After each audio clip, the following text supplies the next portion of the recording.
உதித்து விட்டார். தமிழர் மனதில் நிலைத்து விட்டார். அண்ணா கலைஞர் தலைவர் ஸ்டாலின் களத்தில் சென்று தடைகளை உடைக்கின்றார்.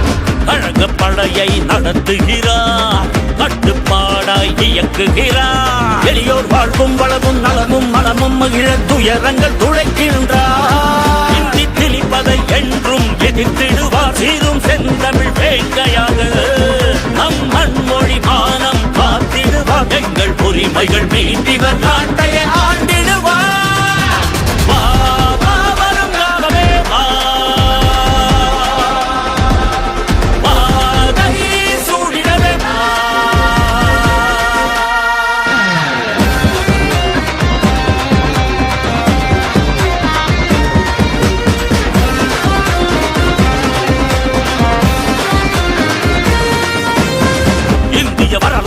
இங்கிருந்து தமிழ் இனம் செலுத்திட எழுதிடுவார். வீரம் தீரம் கொண்டு இமய சிகரம்